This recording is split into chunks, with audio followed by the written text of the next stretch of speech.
About 9J. C-Dub on the beat. Back against the wall, CL20's knocking rated. IGI's tripping, validated, shoot ready. Brown and Hey, yo, Carson. what's good with everybody, man? I hope everybody's having a productive day, feeling blessed. And like I always say, it's one life, one chance. We only got one chance to do this right. Let's get it done. So trip out on this, right? Somebody shot it to me. I went and watched it. Good video, man. Very good video. And then I went and asked him, the prison guard, Hector Bravo, the homie. And I was like, hey, man, you mind if I do a reaction to this? It's something I never really do. I try not to. I do my best so that way everybody has their own content. But me and him got a relationship where I can ask him that. He does reactions to mine. And I always tell him, like, hey, yeah, go yeah, bro. From a correctional officer's, ex-correctional officer's perspective is better. You know, instead of just a gang member, we all think different, or ex-gang members, gang members that all think different. You know, we have a correction officer who has a little bit more information, a little bit of insider information. You know, his perspectives are very different, and what his agenda is, and in targeting the CDCR department, that's his agenda. So I was like, let me do a reaction to this one, right? So as you can see across the screen, that's his new channel called The War Nerd. And the video went crazy. When I mean crazy, just boom, numbers, respectable. That's awesome right there. So go check it out. Go subscribe to his channel and see what new content he's going to be putting out, man, because he got exclusive stuff, bro. And I think that's one of the videos that I did a first reaction to. It had HB on it, so I double-checked, and yeah, it was his. So you have the 50-50 yards being integrated, right? Non-designated yards. So they're throwing everybody with everybody. So now it's modern-day gladiator school. You know, you're just going to have to fight it out. You're going to have to learn to live with it, learn to live with them, or you can fight it out, and we'll see what we do there. It's an ugly game. Daily circumstances that Sacramento's playing with when it comes to inmates' lives, because they know they let it happen for so long. The SNYs and the main lines being divided, they let it happen for so long, and now so much blood has been built up, so much propaganda has been spread, so much hate has been built towards one another that they thought it was a bright idea to say, you know what, let's put them all on 1 yard, bro. We're tired of this. We're tired of indulging in the segregation of these inmates. Let them fight it out. You know, that's what they're doing, bro. And man, I'm glad that I got out of prison for that, because that'd have been a whole different ballgame to deal with. But here's my perspective on it, right? This is what I gathered from it. You're talking about they put the Bulldogs on the yard in red jumpsuits, fresh off the bus, walked them across the yard while the yard was still going. See, for one, that's dangerous. Because when I left Tehachapi, like months before I left Tehachapi, they were doing that in Pleasant Valley when I was in the hole. They were walking the SNYs in their jumpsuits straight to the main lines, and they were getting off. Then they were walking mainline or SNY yards in jumpsuits. That made it easy for them to target who they're going to get off on. And then it's funny, though. It's funny. They want this to happen. But how do you think inmates find out that, oh, man, they're going to drop off 2 actors right now for everybody to get ready? You think it just comes out of thin air? It appears out of thin air and we just know about it? No. COs are telling them, hey, man, just so you guys know, man, there's going to be like 3 Northerners and 2 Southerners coming in. Get your homies ready. That's the way we find out information about what's going to take place. And for the main line, too. You know, the cops are like, hey, man, we got a couple of them boys coming, them 2 5ers, them quarters. I'm just saying, I don't know what you guys want to do, man. I think you guys should let them program. That's pretty much what it is. We find out very easy who's showing up on the yard. So pretty sure the Southerners and Northerners, if I'm not mistaken, that's what I gathered, that it was Northerners and Southerners against the Bulldogs. They teamed together, they banded together, band of brothers, and got off on the Bulldogs, right? So I seen that and I was like, wow. Okay, for one, it was going to happen, bound to happen. Bulldogs made it apparently clear that they're not programming with nobody. And we all know the history of Bulldogs. You can put them anywhere, they're going to get off. They know it. They understand they're back against the wall, balls to the wall. They're going to get off. They're going to do what they got to do. Despite all that hate by every prison gang in California, they don't like Bulldogs. Bulldogs don't like nobody else. So it's, you know, it's equal hate. But to sit there and walk these dudes across the yard, knowing that the North and South have this so-called peace treaty and banded together to get off on them, and then they get off on them, dude, there's somehow, some way that has to be inappropriate and immoral. Even though CDCR has some type of devised plan that, you know, this is going to work. I guarantee you, give it some time. There are going to be a couple of bodies. There's going to be a lot of bloodshed. There's going to be a few riots, but give it some time. We'll make these yards all 1 yard. And that for somehow they can foresee the foreseeable future, thinking that everybody's going to coexist and it's going to reduce the level of violence that's going on in prison. I don't know what Sacramento's agenda is really. But so you mean to tell me, right? Bulldogs are perceived that much of a threat that the North and South had to band together to jump them and rush them off the yard because they don't want them on the yard? What kind of message is that send? First, you're telling Sacramento in your own words, but just with your own fists, we don't want to program with them. We don't want them on our yards. So you're trying to dictate Sacramento's program by saying, you know what, we'll spill as much as blood as possible to let you guys know we're not programming with them and we're not programming with SNYs. We want our own yards to ourselves. We want to be segregated. We want to be left alone.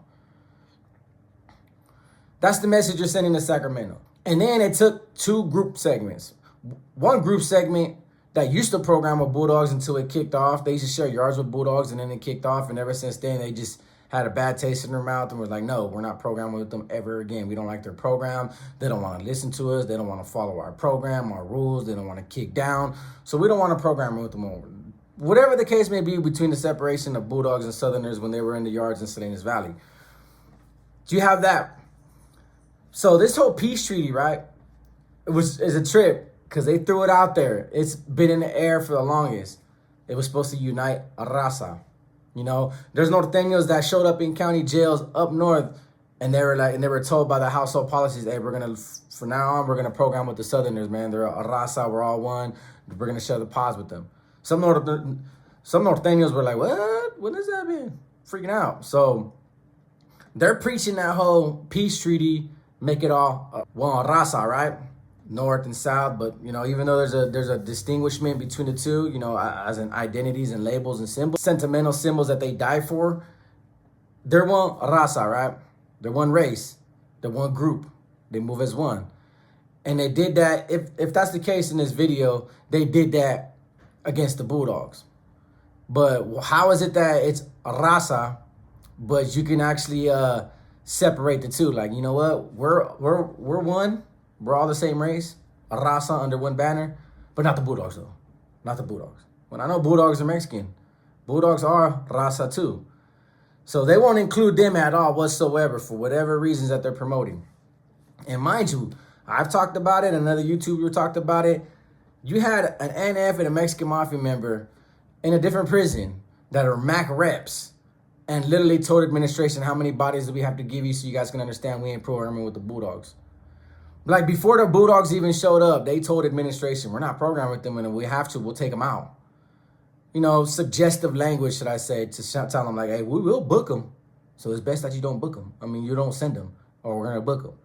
So you're going to advise the administration of your dealings of what you intend to do just to keep the peace in your prison, just so you don't disturb your own program by keeping them away. Trying to wrap my head around all this. That they could team up together and rush the Bulldogs and not even give them a fair one. Hey, well, if it's really that serious, hey, man, how many is there? 10?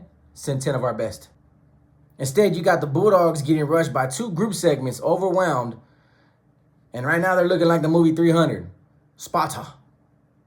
I don't remember his name, though. Gluteus Maximus, I don't know his name. The dude off Spartan in the movie 300, whatever his name was. So now you got the Bulldogs fighting everybody. And then the video was vicious. Go look at it. It's on his channel. The video was vicious, you know, it was brutal. People were getting slapped, people were getting knocked down, people were getting kicked all over the place.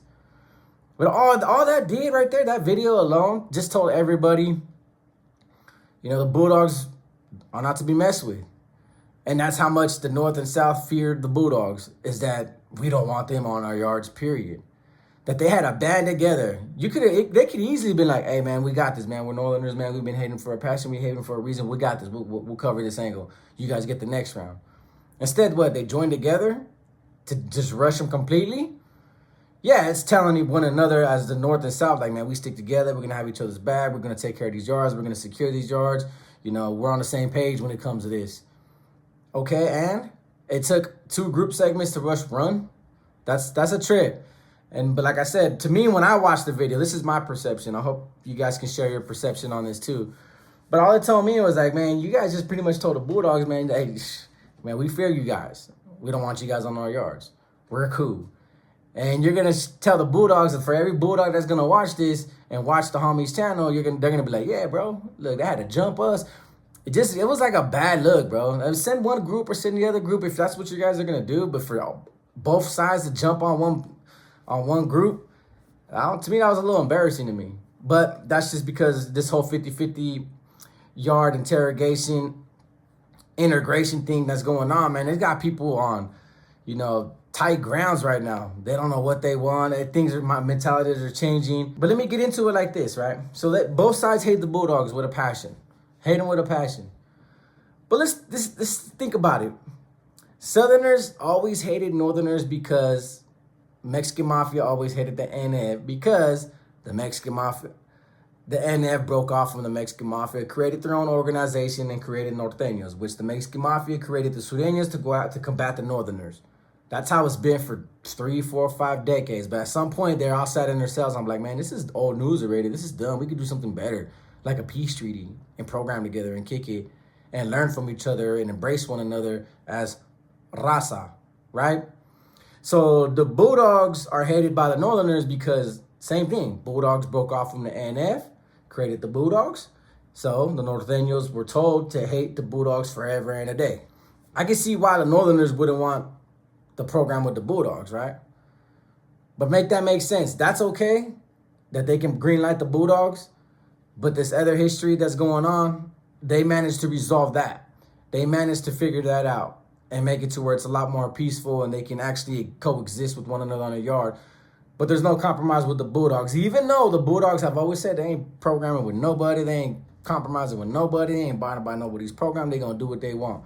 Which makes it hard for this kind of subject because the Bulldogs, they've been firm believers of that for a very long time, and they've preached that since the beginning of their birth.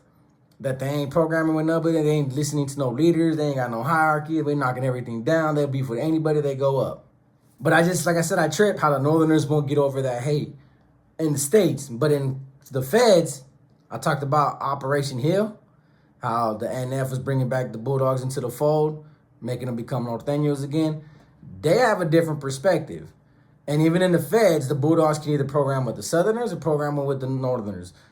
Either way, they can actually program in the Feds. I don't know why the Feds are so different. The NF can't wrap their head around programming with Bulldogs because of what happened in, 1984 or 1985? But they got an NF member that used to be a New Flower.